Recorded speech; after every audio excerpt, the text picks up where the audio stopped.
சகோதர சகோதரிகளே, உங்கள் யாவரையும் ஆண்டவராகிய இயேசுவின் நாமத்தில் அன்போடு கூட நான் வாழ்த்தி வரவேற்கிறேன்.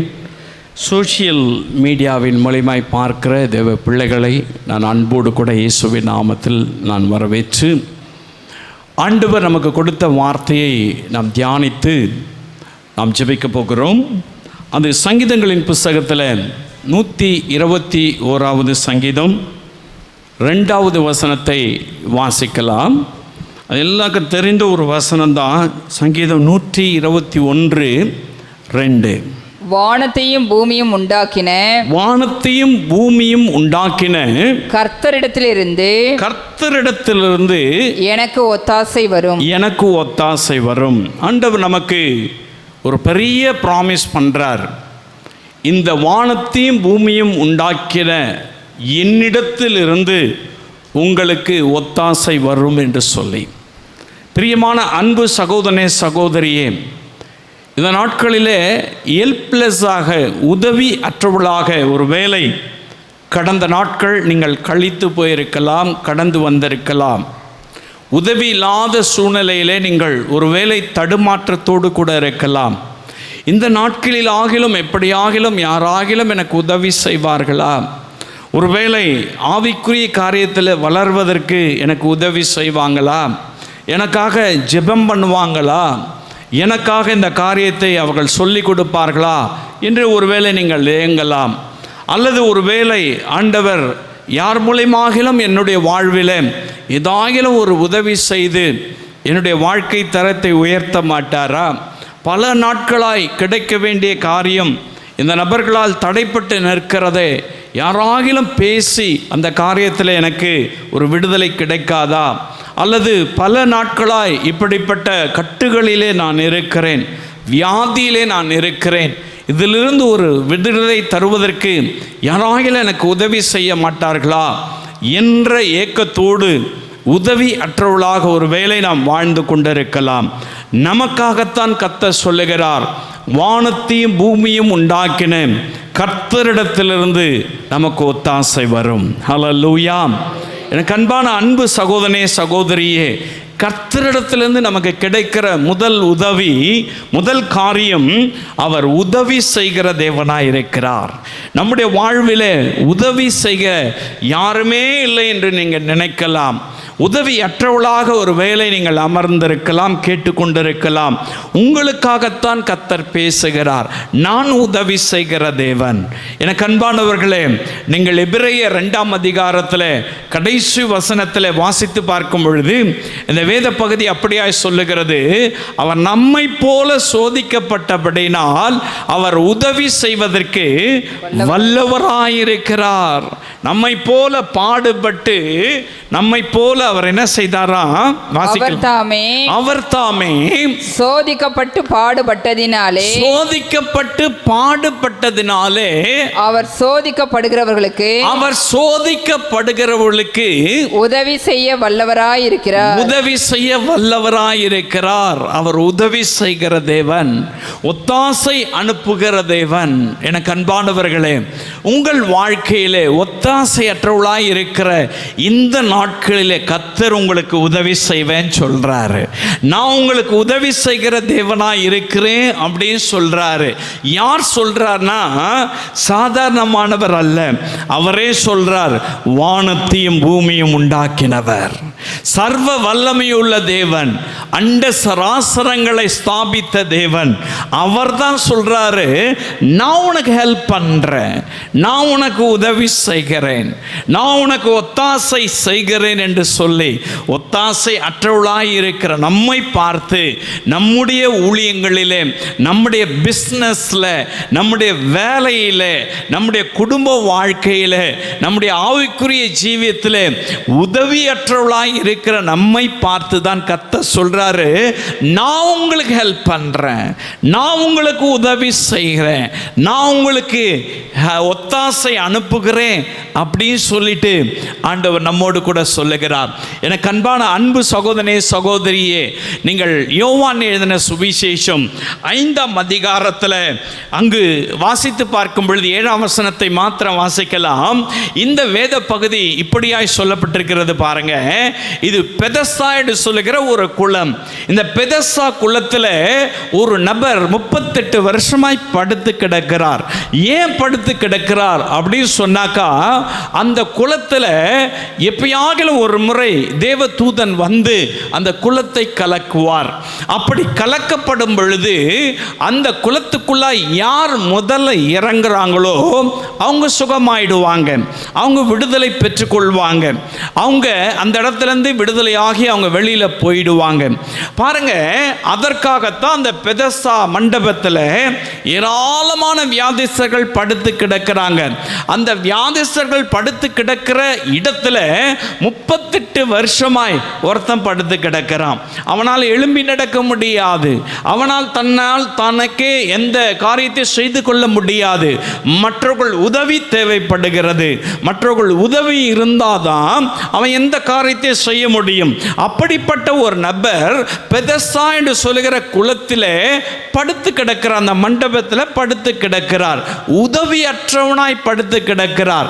இயேசு பாருங்க, இப்படி உதவி இல்லாதபடி இருக்கிற இவனுக்கு யாருமே ஹெல்ப் பண்ணலன்னு சொல்லி ஆவியிலே அவர் உணர்ந்தார். அந்த கூட்டத்தின் நடுவில் பாருங்க, இயேசு கடந்து போனார். இயேசு அந்த அநேக வியாதிஸ்தங்க அந்த இடத்துல இருந்தாங்களாம். ஏராளமானவர்கள் அந்த இடத்துல படுத்து கிடக்கிறாங்க. பாருங்க, எல்லாரையும் தாண்டி தாண்டி போயிருப்பார். ஒவ்வொருத்தர் மேல தாண்டி அவர் போயிருப்பார். எழும்பி நடக்க முடியாதவங்க, படுத்த படுக்கையா கிடக்கிறவங்க, கை கால் இழந்து போனவங்க, பொல்லாத வியாதியில பிடிக்கப்பட்டு அழுது கொண்டு இருக்கிறவங்க, மரண கட்டில் இருக்கிறவங்க, ஏராளமானவர்கள் அந்த இடத்துல இருந்திருப்பாங்க. எல்லாரையும் கிராஸ் பண்ணி இந்த 38 வருஷமாய் படுத்து கிடக்கிற இடத்துல இயேசு போய் நிற்கிறார். இயேசு போய் நின்று, நீ சொஸ்தமடைய வேண்டும் என்று விரும்புகிறாயா என்று சொல்லி அவனை பார்த்து கேட்கிறார். அதுக்கு அவன் சொன்ன பதில் பாருங்க, வாசிக்கலாம். அதற்கு வியாதியஸ்தன் ஆண்டவரே, தண்ணீர் கலக்கப்படும் பொழுது என்னை குளத்தில் கொண்டு போய் விடுகிறதற்கு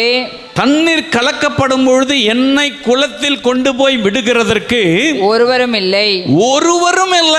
நான் போகிறதற்குள்ளே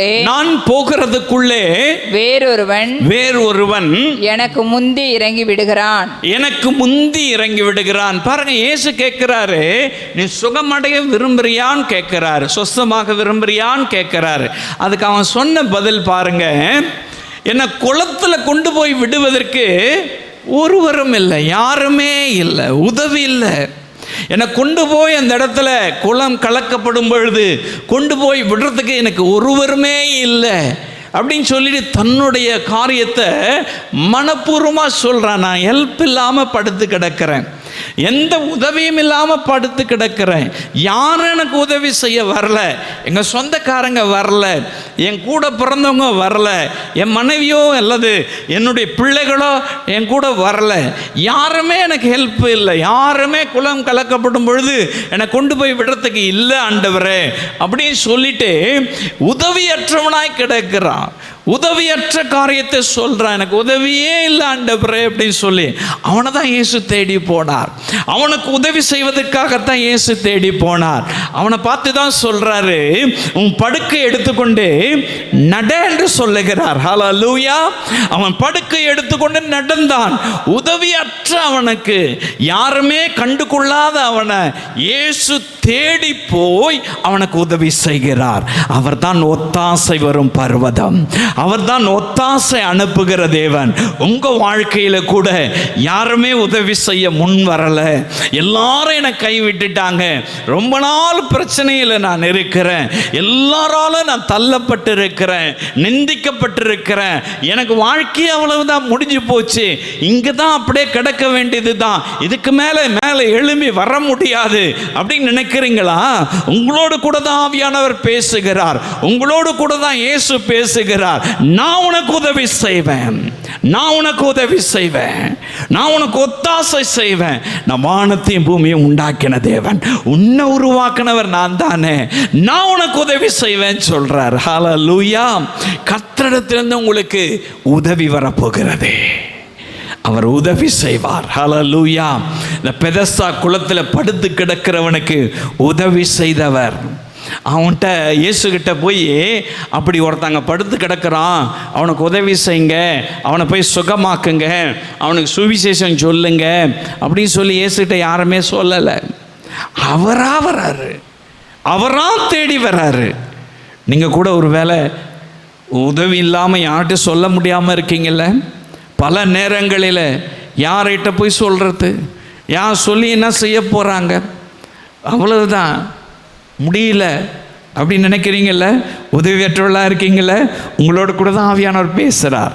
உங்கள் உணர்வுகளை கர்த்தர் அறிந்திருக்கிறார், உங்களுடைய இருதயத்தை கர்த்தர் அறிந்திருக்கிறார். அந்த பெதஸ்தா குளத்தில் படுத்து கிடக்கிறவனுடைய இருதயம் கர்த்தருக்கு தெரிஞ்சிச்சு, இயேசுக்கு தெரிஞ்சிச்சு. அவன் படுற வேதனை இயேசுக்கு தெரிஞ்சிச்சு, அவன் உதவி இல்லாமல் இருக்கிறது இயேசுக்கு தெரிஞ்சிச்சு, அவனுக்கு யாருமே ஹெல்ப் பண்ணலன்றது இயேசுக்கு தெரிஞ்சிச்சு. அதனால தான் அவனை மட்டும் தேடி போனார், அதுக்காகத்தான் அந்த குளத்துக்குள்ளேயே போனார். ஹல்லேலூயா. உன்னை தேடி தான் இயேசு வந்திருக்கிறார். எந்த குப்பை மட்டில் படுத்து கிடந்தாலும் சரி, எந்த குடிசை வீட்டில் படுத்து கிடந்தாலும் சரி, எங்கேயோ ஒரு இடத்துல முடங்கி கிடந்தாலும் சரி, அந்த இடத்துக்கு இயேசுவால வர முடியும் உனக்கு உதவி செய்ய, உனக்கு உதவி செய்ய. அவர் தான் பிராமிஸ் பண்றார். வானத்தையும் பூமியும் உண்டாக்கின கர்த்தரிடத்திலிருந்து எனக்கு ஒத்தாசை வரும், ஒத்தாசை கர்த்தர் கொடுப்பார். ஹல்லேலூயா. ஒத்தாசை அனுப்புவார். இரண்டாவது ஆண்டவர் இயேசு என்ன தருவார் நமக்கு, என்ன எப்படிப்பட்ட ஒத்தாசை தருவார்? வாசிக்கலாம். நீதிமொழிகளின் புஸ்தகத்தில் 21ஆம் அதிகாரம் 31வது வசனத்தை வாசிக்கலாம். நீதிமொழிகள் 21:31வது வசனத்தை வாசிக்கலாம். குதிரை யுத்த நாளுக்கு ஆயத்தமாக்கப்படும், குதிரை யுத்த நாளுக்கு ஆயத்தமாக்கப்படும், ஜெயமோ கர்த்தரால் வரும், ஜெயமோ கர்த்தரால் வரும். கர்த்தரிடத்திலிருந்து இரண்டாவது என்ன கொடுக்கிறாரு? ஒத்தாசை பர்வதத்திலிருந்து ஜெயம் கொடுக்கிறார். ஹல்லேலூயா. எனக்கு அன்பான அன்பு சகோதரனே சகோதரியே, ஏதோ ஒரு காரியத்திலே தோல்வி அடைந்து வெட்கத்தோடு கூட இருக்கலாம். ஐயோ, நான் இப்படி அவமானப்பட்டு விட்டேன், இப்படி தலைகுனிவாகி விட்டது, இவ்வளவு கேவலமாக என்னை பேசிக் கொண்டிருக்கிறார்கள், இப்படி எல்லாவற்றையும் நான் இழந்து நிற்கிறேன் அப்படின்னு ஒருவேளை நீங்கள் இருக்கலாம். உங்களை பார்த்து தான் கர்த்தர் சொல்றாரு, நான் உனக்கு ஜெயம் தருவேன், நான் உனக்கு ஜெயம் கொடுக்கிற தேவனாய் இருக்கிறேன். அவர் ஜெயம் கொடுக்கிற தேவன். கர்த்தரிடத்திலிருந்து நமக்கு ஜெயம் கிடைக்கும். ஹல்லேலூயா. தோல்வி வாழ்க்கை மாறும். தோல்வியை கண்டு நீங்கள் ஒருவேளை துவண்டு போயிருக்கலாம். தோல்வியே என்னுடைய வாழ்க்கையாய் மாறிவிட்டது, எது எடுத்தாலும் வாய்க்கல, எது எடுத்தாலும் ஃபெயிலியர், எது எடுத்தாலும் எனக்கு நடக்கல, அல்லது எனக்கு எது எடுத்தாலும் ராசி இல்லாமல் இருக்கிறேன் அப்படின்னு இந்த உலக பிரகாரமாய் ஒருவேளை நீங்கள் சொல்லி கொண்டிருக்கலாம், நீங்கள் புலம்பிக் கொண்டிருக்கலாம். கர்த்தர் சொல்றாரு, நான் உனக்கு ஜெயம் தருவேன், நான் உனக்கு ஜெயம் தருவேன். அவர் ஜெயம் அவரிடத்திலிருந்து வரும், வெற்றி அவரிடத்திலிருந்து வரும். பேதுரு என்று சொல்லுகிற ஒரு நபரை குறித்து வேதத்தில் வாசித்து பார்க்க முடியும். நீங்கள் பேதுரு 1 லூக்கா 5ஆம் அதிகாரம் 5ஆம் வசனம் 5-6 வசனங்களை வாசிக்கும் பொழுது, 5ஆம் அதிகாரத்தில் 5-6 வசனங்களை வாசித்து பார்க்கும் பொழுது, இயேசு ஒரு கடற்கரைக்கு போகிறார். இயேசு அந்த கடற்கரையில் வலை அலசி கொண்டிருக்கிற நபர்களை பார்க்கிறார். அங்கே 2 படகுகள் இருக்கிறது. அதில் ஒரு படகுல இயேசு ஏறிக்கொண்டார். இயேசு ஏறிக்கொண்டு அந்த படகை உள்ளே தள்ளி கொண்டு போய் விடுங்கள் என்று சொல்லுகிறார். ஏன்னாக்கா இயேசுக்கு பின்னாடி திரளான கூட்டம் வருது. திரளான கூட்டம் வந்து அவரை நெருக்கிடுவாங்க. அவரிடத்திலிருந்து அற்புதம் பெற்றுக்கொள்வதற்காக அவரை சூழ்ந்து வந்துடுவாங்க. அதனால கொஞ்சம் தண்ணிக்குள்ளே போய் ப்ரீச் பண்ணலாம், தண்ணிக்குள்ளே போய் சத்தியத்தை சொல்லலாம் அப்படின்னு சொல்லிட்டு அந்த போட்டில் ஏறிக்கிட்டு தண்ணிக்குள்ளே போயிட்டாரு. தண்ணிக்குள்ளே நின்று அவர் சுவிசேஷம் சொல்கிறார். எல்லாம் சொல்லி முடித்ததுக்கு அப்புறம் பாருங்க, இயேசு சொல்கிறாரு, நான் காண்பிக்கிற இடத்துல வலையை போடுங்கயா அப்படின்னு சொல்றாரு. அப்ப பேதுரு ஒரு காரியத்தை சொல்றாரு, வாசிக்கலாம். அதற்கு சீமோன், ஐயரே ராம் முழுவதும் நாங்கள் பிரயாசப்பட்டோம், ஒன்றும் அகப்படவில்லை. ஆகிலும் உம்முடைய வார்த்தையின்படியே வலையை போடுகிறேன் என்றான். அந்தபடியே அவர்கள் வலையை போட்டு செய்து தங்கள் வலை கிழிந்து போகத்தக்கதாக மிகுதியான மீன்களை பிடித்தார்கள். பக்கத்தில் இருக்கிற போட்டெல்லாம் கூப்பிட்டு இழுக்க வச்சாங்க. பிரியமான அன்பு சகோதரனே, சகோதரியே, இந்த பேதுரு தன்னுடைய தோல்வியை இயேசுவிடத்தில் சொல்றாரு. என்ன தோல்வியை சொல்றாரு? ஐயரே, நாங்கள் இரவு முழுவதும் பிரயாசப்பட்டோம், ஒரு மீனையும் பிடிக்கல. தோல்விதான்ப்பா. நைட்டு ஃபுல்லாக நாங்கள் எஃபோர்ட் போட்டு பார்த்தோம், எவ்வளவோ காரியங்களில் முயற்சி பண்ணி பார்த்தோம். வீட்டில் குழம்பு வைக்கிறதுக்கு கூட ஒரு மீன் கிடைக்கல. நாங்கள் எங்கே வியாபாரம் பண்ணுறது, நாங்கள் எங்கே பிழைக்கிறது? ஒன்றுமே இல்லாமல் நாங்கள் இருக்கிறோம், ஒன்றுமே கிடைக்கல எங்களுக்கு அப்படின்னு சொல்கிறாரு. இயேசு சொல்கிறார், நான் காமிக்கிற இடத்துல போடியா அப்படின்னு. அந்தபடியே அவங்க செஞ்சாங்க, அப்படியே போட்டாங்க. மிகுதியான மீன்களை பிடிச்சாங்களா, வலை கிளியத்தக்கதாக பிடிச்சாங்க. இப்போ இந்த பேதுரு நைட்டு ஃபுல்லாக எங்கே பிடிச்சிட்டு இருந்தார் மீன்? அதே இடத்துல தான் பிடிச்சிட்டு இருந்தார், அதே இடத்துல தான் வலை போட்டார். அங்கே சுற்றி தான் அவர் மீன் பிடிச்சிட்டு இருந்தார். ஆனால் ஒரு மீனையும் பிடிக்க முடியல. இயேசு சொல்றாரு, இந்த இடத்துல போடு அப்படின்னு சொல்றாரு. போட்டால் மிகுதியான மீன்கள் கிடைத்தது, வலை கிழியத்தக்கதான மீன்கள் கிடைத்தது. பிரியமான அன்பு சகோதரனே, சகோதரியே, நீங்கள் ஒருவேளை ஒன்றுமேலே என் வாழ்க்கையில் எல்லாவற்றையும் இழந்துட்டேன், எல்லாம் ஃபெயிலியர், எவ்வளவோ பிரயாசப்பட்டு பார்த்தேன், எவ்வளவோ உழைச்சி பார்த்தேன், எவ்வளவோ காரியங்கள் பேசி பார்த்தேன், இல்லை, எல்லாம் ஃபெயிலியர், எல்லாம் முடிஞ்சு போச்சு, என்னென்னோ காரியம் செய்தாலும் என்னால் முடியல அப்படின்ற நிலைமையில் இங்கே இருக்கலாம். பேதுரு அப்படி தான் சொல்கிறார். நான் ரொம்ப பிரயாசப்பட்டுட்டோம், நான் ரொம்ப டெக்னாலஜியெல்லாம் யூஸ் பண்ணி பார்த்தேன். மீனவர்களுக்கு தெரியும், அந்த வலை வரும் பொழுது, அந்த அலை வரும் பொழுது, அந்த அலையில் எப்படிப்பட்ட மீன்கள் வரும், அது எப்படி எந்த டைரக்ஷனில் வரும் அப்படின்றத அந்த காற்றை வச்சோம், அந்த அலை வருகிறத வச்சும் மீனவங்க சொல்லிடுவாங்க. அவங்களுக்கு எல்லா டெக்னாலஜியும் தெரியும். இந்த பேதுரு மீன் பிடிக்கிறதுல ரொம்ப அனுபவம் வாய்ந்தவர், ரொம்ப எல்லா டெக்னாலஜியும் அவருக்கு தெரியும், எல்லா தொழில்நுட்பமும் அதில் தெரியும். அப்படியே பார்த்தே சொல்லிடுவார். அப்படிப்பட்ட ஒரு நபர். அவர் சொல்கிறாரு, என்னுடைய டெக்னாலஜி எல்லாம் யூஸ் பண்ணி பார்த்தேன், நான் பிரயாசம் என்னுடைய முயற்சிகளெல்லாம் எடுத்து பார்த்தேன், ஓடி பார்த்தேன், இந்த இடத்துல அந்த இடத்துல போட்டு பார்த்தேன், ஒன்றும் கிடைக்கல. என்னுடைய ஞானத்தை எல்லாம் யூஸ் பண்ணி பார்த்தேன், ஒன்றும் கிடைக்கல. ஆண்டவரே, நான் ஒன்றுமே இல்லாமல் இருக்கிறேன், ஆனாலும் நீங்கள் சொல்கிறீங்கன்றதுக்காக நான் வலையை போடுறேன்ப்பா அப்படின்னு சொல்லிட்டு வலையை போட்டார். அவருடைய வாழ்க்கை ஜெயமாய் மாறினது. அவருடைய வாழ்க்கையில் ஆசீர்வாதத்தை அவர் பெற்றுக்கொண்டார். உங்கள் தொழிலில் ஒரு வேளை தோல்வியை சந்திக்கிறீங்களா? உங்களுடைய பிஸ்னஸில் தோல்வியை சந்திக்கிறீங்களா? உங்கள் வேலையில் ஒரு வேளை தோல்வியை சந்திக்கிறீங்களா? எல்லா பிரயாசங்களும் போட்டு ஒன்றும் எடுக்க முடியலன்னு நினைக்கிறீங்களா? ஏதோ ஒரு காரியத்தில் நீங்கள் தோல்வியோடு கூட இருக்கிறீங்களா? ஒருவேளை ஊழியமாக இருக்கலாம். ஐயோ, ஆத்மாக்களே வரல, எவ்வளவோ ஜெபம் பண்ணி பார்க்குறேன், எவ்வளவோ முயற்சி பண்ணி பார்க்குறேன், ஊழியம் வளரலை. எவ்வளோ காரியத்தில் நான் எஃபோர்ட் போட்டு பார்த்தாலும் வராங்க, போயிடுறாங்க, கிடைக்க மாட்டுறாங்க, மனுஷனை பிடிக்க முடியல.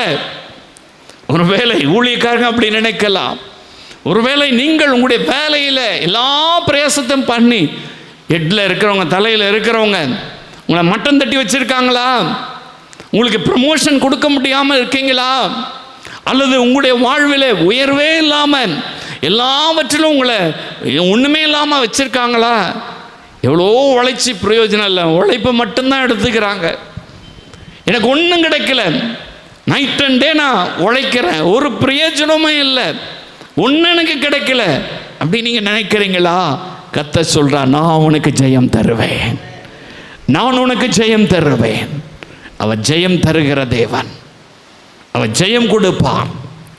வாழ்க்கையில் எந்த தோல்வியாக இருந்தாலும் அதை இயேசு மாற்றப் போகிறார். அவர்தான் ஒத்தாசை வரும் பர்வதம். அவர் ஒத்தாசை அனுப்புகிற தேவன். வானத்தையும் பூமியையும் உண்டாக்கின கர்த்தரிடத்திலிருந்து உனக்கு ஒத்தாசை வரும். எப்படிப்பட்ட ஒத்தாசை? ஜெயம் தருகிற ஒத்தாசை கர்த்தர் கொடுப்பார். ஜெயம் கொடுத்து உங்களை அவர் உங்களுக்கு உதவி செய்ய போகிறார். ஹல்லேலூயா. அந்நிய தேசத்தில் பாருங்க, அடிமையாய் போன தானியேலுடைய வாழ்வில், தானியேல் 6ஆம் அதிகாரம் 28ஆம் வசனத்தில் வாசித்து பார்க்கும் பொழுது, தானியேலுடைய காரியம் வாசிக்க வேணாம், தானியேலுடைய காரியம் ஜெயமாயிருந்தது. 3 ராஜாக்களை குறித்து சொல்லப்பட்டிருக்கிறது. முதல் அதிகாரம் முதல் வசனத்தில் நேபுகாத்நேச்சரை குறித்தும், அங்கு 2 ராஜாக்களை குறித்தும் சொல்லப்பட்டிருக்கிறது. 3 ராஜாக்களுடைய காலத்தில் தானியேலுடைய காரியம் ஜெயமாயிருந்தது. எப்படிங்க?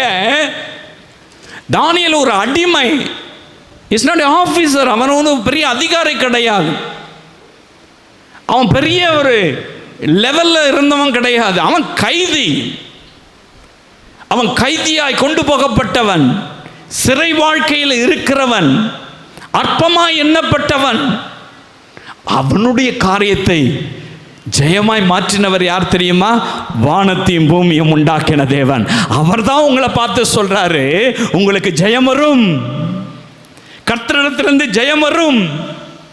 உங்க பிள்ளைங்களுடைய வாழ்வில் எக்ஸாம்லாம் எழுதிட்டு இருப்பாங்க,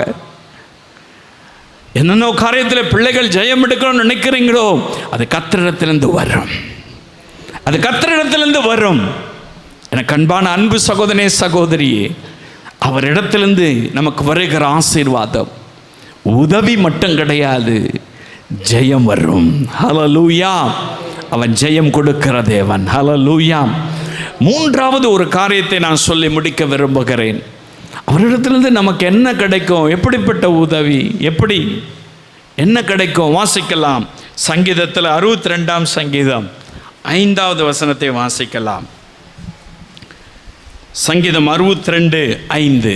என் ஆத்துமாவே, என் ஆத்துமாவே தேவனையே நோக்கி அமர்ந்திரு, தேவனையே நோக்கி அமர்ந்திரு. நான் நம்புகிறது, நான் நம்புகிறது அவராலே வரும், அவராலே வரும். ஹல்லேலூயா. நான் நம்புகிறது அவராலே வரும். நீங்க என்ன நம்பிட்டு இருக்கீங்க? என்ன வேணும்னு சொல்லிட்டு ஆண்டவரை நம்பி நீங்க உட்கார்ந்து இருக்கீங்க? என்ன கிடைக்கணும் சொல்லி நம்பிக்கையோடு கூட இருக்கிறீங்க? நீங்க நம்புகிறது அவரிடத்திலிருந்து உங்களுக்கு வரும். உங்க நம்பிக்கையை அவர் வெட்கப்பட விட மாட்டார்.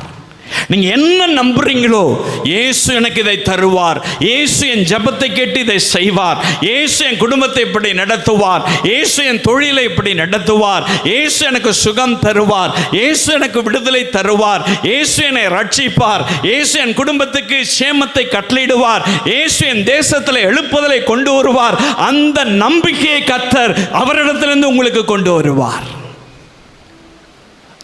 நீங்க நம்புகிறது அவராலே வரும். நீங்கள் நம்புகிற காரியத்தை கர்த்தர் உங்களுக்கு கொடுப்பார். உங்க நம்பிக்கை. ஹல்லேலூயா. ஹல்லேலூயா.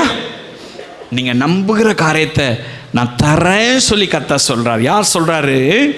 வானத்தையும் பூமியும் உண்டாக்கினவரிடத்திலிருந்து உனக்கு ஒத்தாசை வரும். அவர் தான் சொல்றாரு, நீ நம்புகிறத உனக்கு தருவேன், உன் நம்பிக்கையை நான் வெட்கப்பட விட மாட்டேன். ஹல்லேலூயா. யோபு என்று சொல்லுகிற ஒரு நபரை குறித்து வேதத்தில் வாசிக்கிறோம். யோபுவின் புஸ்தகத்தில் நீங்கள் வாசித்து பார்க்கலாம். 13ஆம் அதிகாரம் 5வது வசனத்தை வாசிக்கும் பொழுது யோபு ஒரு தெளிவான காரியத்தை சொல்றார். வாசிக்க கேட்கலாம். யோபு 13:15. அவர் என்னை கொன்று போட்டாலும், அவர் என்னை கொன்று போட்டாலும் அவர் மேல் நம்பிக்கையாயிருப்பேன், அவர் மேல் நம்பிக்கையாயிருப்பேன். பாருங்க, அவருக்கு பயங்கர சோதனை, பல விதமான இழப்பு, பலவிதமான உபத்திரவம், சரீரத்தில் உபத்திரம், வியாதி, பிசாசினால தொல்லை, தன் பிள்ளைகளை இழந்து, தன்னுடைய வருமானத்தை இழந்து, ஆடு மாடுகளை இழந்து, வீட்டை இழந்து, அநேக உபத்திரவங்கள். தன் மனைவியே தன்னை திட்டுறார், அப்படி உபத்திரவம். தான் நண்பர்கள் அவரை திட்டுறாங்க, அப்படி உபத்திரவம்.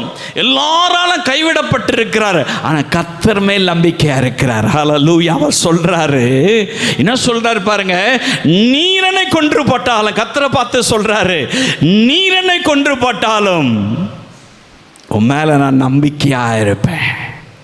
ஹல்லேலூயா. உன் மேல நான் நம்பிக்கையா இருப்பேன். அந்த நம்பிக்கை தான் அவருடைய வாழ்வை மீண்டும் பில்ட் பண்ணது, அவருடைய வாழ்க்கையை மீண்டும் கட்டி எழுப்பினது.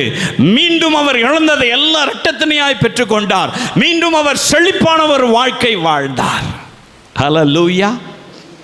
உங்க வாழ்க்கையில கூட மனுஷனை நம்பி நம்பி ஏமாந்து போயிருக்கலாம். உங்களுக்கு தரேன்னு சொன்னவங்களை நம்பி நம்பி ஏமாந்து போயிருக்கலாம்.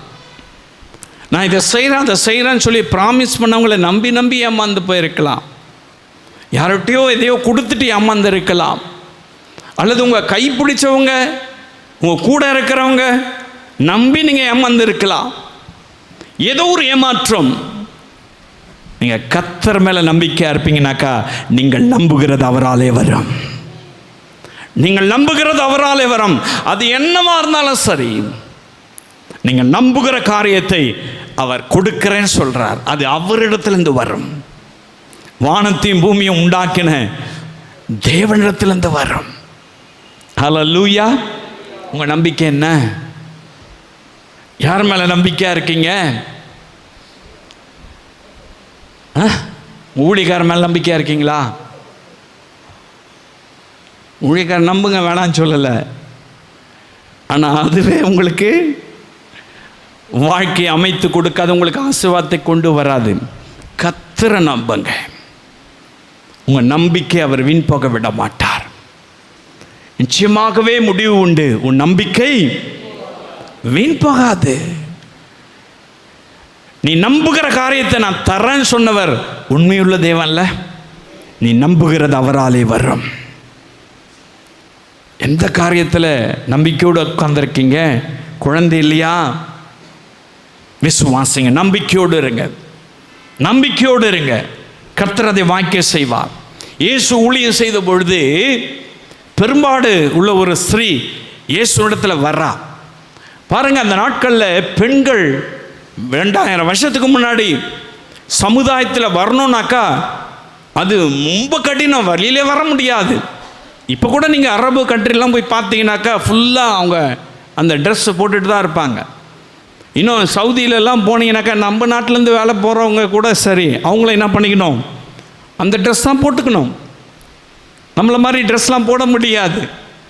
அப்படி தான் அந்த அரபு நாடுகளில் இயேசு ஊழியம் செய்த பகுதியெல்லாம் அப்படி தான் இருந்தது. அந்த இடத்துல பாருங்கள், இயேசு ஊழியம் செய்யும் பொழுது மார்க் எழுதின சுவிசேஷத்தில் 5ஆம் அதிகாரம் 27ஆம் வசனத்தில் வாசித்து பார்க்கும் பொழுது அங்கு அந்த சகோதரி வர்றாங்க. அவங்களுக்கு என்னென்னா ஒரு வியாதி. அந்த வியாதிக்காக நிறைய செலவு பண்ணி பார்த்தாங்க, முடியல. அவங்க இயேசுவை பற்றி கேள்விப்பட்டாங்களாம். இயேசு சுகமாக்குறாரு, இயேசு விடுதலை தராரு, இயேசு அற்புதம் செய்கிறாரு. இயேசுகிட்ட போனாக்கா இது நடக்கும்னு சொல்லிட்டு மற்றவங்க சொல்கிறத அவங்க கேள்விப்பட்டாங்க. அப்படி கேள்விப்பட்டதுனால என்ன பண்ணாங்க, வீட்டை விட்டு தைரியமாக வெளியில் வந்துட்டாங்க.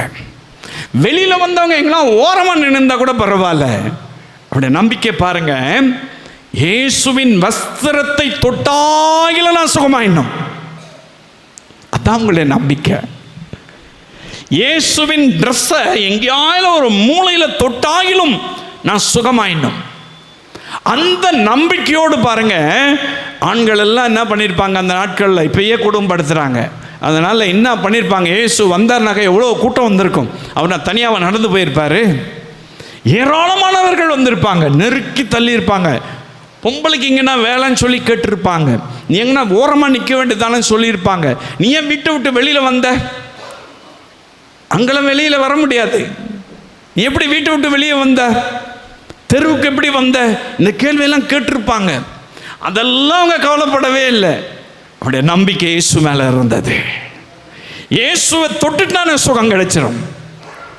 அந்த நம்பிக்கை அவங்கள வெட்கப்படுத்த விடலை. தொட்டாங்க, அடுத்த நிமிஷமே சுகத்தை பெற்றுக்கிட்டாங்க. ஹல்லேலூயா. ஒருவேளை நீங்களும் கூட பலவிதமான வியாதியினால் பிடிக்கப்பட்டிருக்கலாம். இயேசு எனக்கு விடுதலை தருவாரா? இயேசு எனக்கு சுகம் தருவாரா? நம்பிக்கையோடு நீங்கள் வந்திருக்கலாம். உன் நம்பிக்கை வீண் போகாது. உங்கள் நம்பிக்கை வீண் போகாது. உங்கள் நம்பிக்கை கர்த்தர் ஒருபொழுதும் விட மாட்டார். அவரை நம்புகிறவர்கள், அவரை நம்பிக்கையோடு கூட நீங்கள் வந்தீங்கன்னு சொன்னாக்கா, அவர் நம்புகிறது, நீங்கள் நம்புகிறது அவராலே உங்களுக்கு வரும். அவராலே உங்களுக்கு வரும். இந்த பெரும்பாடுள்ள ஸ்திரீ நம்பிக்கையோடு வந்தா, கர்த்தராலே அவளுக்கு சுகம் வந்தது. உங்களுக்கு ஆண்டவர் கொடுப்பார். நம்பிக்கையோடு கூட இருங்க. இந்த மாதத்தில் கர்த்தர் எல்லாவற்றையும் நிறைவேற்றி கொடுப்பார். உங்களுடைய பிஸ்னஸ், உங்களுடைய வியாபாரம், உங்களுடைய தொழில், உங்களுடைய வேலை, உங்களுடைய குடும்ப காரியங்கள், உங்களுடைய பிள்ளைகளுடைய படிப்பு, உங்களுடைய எக்ஸாம், அவங்களுடைய காரியங்கள் எல்லாவற்றையும் கர்த்தரை நம்பி இருங்க. கர்த்தர் அதை வாய்க்க செய்து உங்களை கனப்படுத்துவார். அவர் ப்ராமிஸ் பண்ணுறாரு. வானத்தையும் பூமியும் உண்டாக்கின தேவன், வானத்தையும் பூமியும் உண்டாக்கின இடத்துலேருந்து எனக்கு ஒத்தாசை வரும். எப்படிப்பட்ட ஒத்தாசை? என் அன்பு சகோதரனே, சகோதரியே, உங்களுக்கு அப்படிப்பட்ட ஒத்தாசைகளை கர்த்தர் கொடுக்க போகிறார்.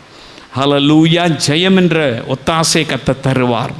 உன் நம்பிக்கையை நிறைவேற்றி உனக்கு ஒத்தாசை செய்வார். உனக்கு உதவி செய்து ஒத்தாசை செய்வார். அப்படிப்பட்ட காரியங்களை கர்த்தர் உங்களுக்கு செய்து உங்களை மகிழ்ச்சியாக்க போகிறார். ஹல்லேலூயா. ஆனால் நீங்கள் செய்ய வேண்டியது என்ன செய்யணும்? கர்த்தரை நம்பணும். ஹல்லேலூயா. நீங்கள் நம்புகிறது அவராலே வரும். நீங்கள் அவரை நம்புங்க. அவர் உங்களுக்கு இந்த காரியத்தை எல்லாம் செய்வார். உங்களுக்கு உதவி செய்வார். ஹல்லேலூயா. உங்களுக்கு ஜெயம் தருவார். ஹல்லேலூயா. உங்களுடைய வாழ்வை கர்த்தர் ஆசீர்வதிப்பார். நம்ம எல்லா ஆண்டோட சமூகத்தில், ஆண்டவரே, உம்மை தான் இயேசுவை நாங்கள் நம்புகிறோம், உம்மை தான் நாங்கள் நம்பி இருக்கிறோம். எந்த காரியத்தில் எனக்கு உதவி செய்யுங்க, இந்த காரியத்தில் எங்களுக்கு உதவி செய்யுங்கன்னு சொல்லி நீங்கள் கேளுங்க. அன்பு தகப்பனே, இந்த சோஷியல் மீடியாவின் மூலியமாய் பார்க்கிற இந்த அன்பு சகோதர சகோதரி நீ தொடுவீராக. தகப்பனே, அவர்களுடைய வாழ்விலே உதவியற்றவளாய் இருக்கிறார்களே, நீ மனம் இறங்கி இப்பொழுதே உதவி செய்வீராக. சுகத்தை தருவீராக, விடுதலை தருவீராக, ஆசீர்வாதத்தை தருவீராக, இழந்ததை திரும்ப கொடுப்பீராக. இயேசுவே, நீர் அவர்களை ரட்சியும், அவர்களை ஆசீர்வதியும் இயேசுவின் நாமத்தில்.